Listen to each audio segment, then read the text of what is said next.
खुलुमबाय स्टुडिय'आव आं उदांस्रि मुसाहारि खौसेथि बर' सुबुं आफादनि बोसोरसालिया जथुम्मानि गाहाय लाइखुन्थियाखौ दिनै गायसनबाय। खौसेथि बर' सुबुं आफादनि खुंगा 12थि बोसोरसालिया जथुम्मा आरो धेमाजि जिल्ला खौसेथि बर' सुबुं आफादनि खुंगा 6थि 2 बोसोरारि जथुम्माया फैगौ 2026 मायथाइनि 30-31 जानुवारि आरो 1 फेब्रुवारि खालाराव जानो थांगासिनो दं। नंगौ खौसेथि बर' सुबुं आफादनि खुंगा 12थि बोसोरसालिया जथुम्मा आरो धेमाजि जिल्ला खौसेथि बर' सुबुं आफादनि खुंगा 6थि 2 बोसोरारि जथुम्मानि गाहाय लाइखुन्थियाखौ दिनै गायसनबाय। बे हाबाफारिखौ धेमाजि जिल्लानि सानजारि नोगोर सिमेन्ट सापरियाव थानाय एसबि बड' जौसिन गेजेरारि फरायसालिनि गेलेग्रा फोथाराव 2026 मायथाइनि 30-31 जानुवारि आरो 1 फेब्रुवारि खालारखालि सानथामनि मेहेरगोनां हाबाफारिजों गाजा गोमजायै खुंफुंनाय जागोन। जानो गोनां धेमाजि जिल्ला खौसेथि बर' सुबुं आफादनि खुंगा 12थि बोसोरसालिया आरो खुंगा 6थि 2 बोसोरारि जथुम्मानि गाहाय लाइखुन्थियाखौ गायसनना होयो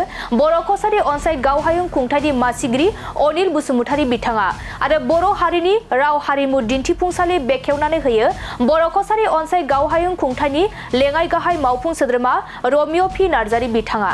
दिनैनि बे लाइखुन्थिया गायसननाय हाबाफारियाव बाहागो लायो बर' कसारि अनसाय गावहायुं खुंथायनि गाहाय मावफुं सोद्रोमा मिहिनेश्वर बसुमतारी, मिरु खौसेथि बर' सुबुं आफादनि आफादगिरि मनरन्जन बसुमतारी, गाहाय नेहाथारि पीताम्बर ब्रह्म बिथांमोनजों लोगोसे गोबां माहारियारि आफादफोरनि दैदेनगिरिफोराबो बे हाबाफारियाव बाहागो लादों।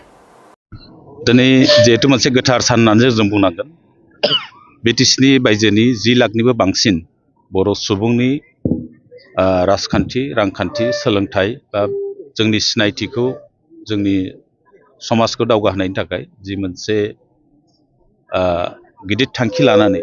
2014 मायथाइनि 18 जुलाइआव जोनोम जानाय खौसेथि बर' सुबुं आफादनि दिनै 12थि बोसोरारि जथुम्मानि जिथु लाइखुन्थिया गाहाय खुन्थिया गायनाय बे गायनायखौ जों खोब गोजोननाय मोनदों आरो दिनै बे हाबाफारिजों लोब्बा लाखिनानै गोबां जोंनि जायगायाव थानाय माहारियारि आफादफ्रा जोंखौ मददथि होफैनायखौ आं नोंथांमोननि चेनेलनि दारै मोनफ्रोमबो आफादनिसिम आंनि गोसो गोरबोनिफ्राय गाहाम हामलायनायखौ बावबाय। बिखेखकै फैगौ जानुवारि दाननि 30, 31 आरो 1 फेब्रुवारियाव जानो गोनां जिहेतु खौसेथि बर' सुबुं आफादनि इउबिपिअनि 12थि बोसोरारि जथुम्मा बे जथुम्माखौ जोङो खोब गुवारै आरो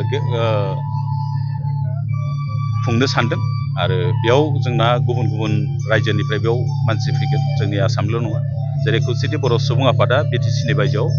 गं 22 जिल्ला आफाद दङ, गं 22 जिल्लायाव दं आरो 120निबो बांसिन दखरा आफाद दं। गासै जोंनि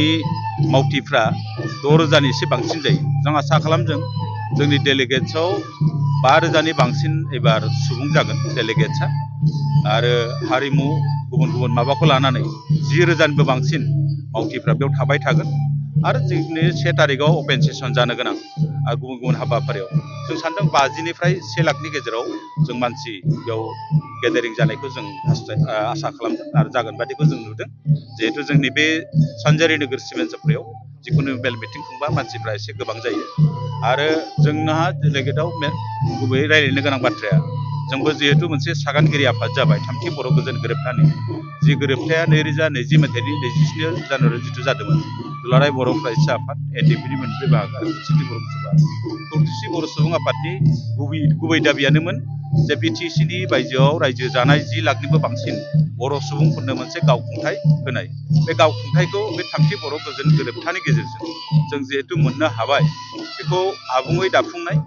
बेखौ गामिफोरखौ सोसनजोबनानै बेखौ बिसायख'थिसिम लांनानै बेखौ आबुङै दाफुंनायनि सायाव जों जिहेतु खामानि मावबाय थादों आरो माखासे खामानिया आवगायदोंब्लाबो दा आद्रा दंबावो बेफोरखौ मावजोबनाय। बेजों लोगोसे सुक्तियाव थानाय दफाफोरा जिबिलाक दफाफोर दङ 5.2 मथे खोब बर' ओनसोल एरियायाव थानाय बर' गामिफ्राव माखासे जौगाथायनि खामानि मावनाय 5.3 मथे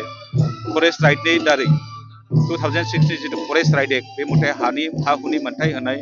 आरो बेजों लोगोसे कार्बि आंलंनि जिबिलाक जेंनाफोर दङ दासिमबो हाजोआरि ट्राइबेल मर्यादा मोनाखै बेफोरखौ होनाय। बेजों लोगोसे जिहेतु 7.1 मथे जिहेतु ट्राइबेल बेल्ट ब्लकनि बायजोआव थानाय जिबिलाक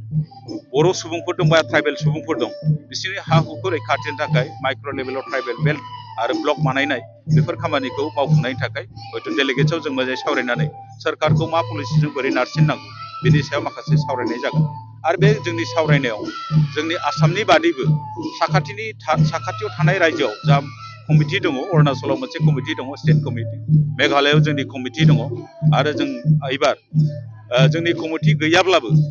गुबुन गुबुन बोसोरनि बादिनो जोङो वेस्ट बेंगल त्रिपुरा आरो नेपालनिफ्राय जों बेयाव माखासे डेलिगेट्स जों हांख्रायगोन बिथांमोनखौबो लिंहरगोन आरो जों आसा फारिदों बे जोंनि खौसेथि बर' सुबुं आफादा जिहेथु गासैबो रोखोमनि मानसिफोरखौ लानानै बे हारिनि गेजेराव जों मोनसे नन पलिटिकेल मोनसे ससियेल अर्गेनाइजेसन मोनसे कमन प्लेटफर्म हिसाबै दानो थाखाय जों नाजाबाय थादों आरो जों जाफुंदोंबो बेयाव बेखिनिखौ नोंथांमोननो जोबथारबाय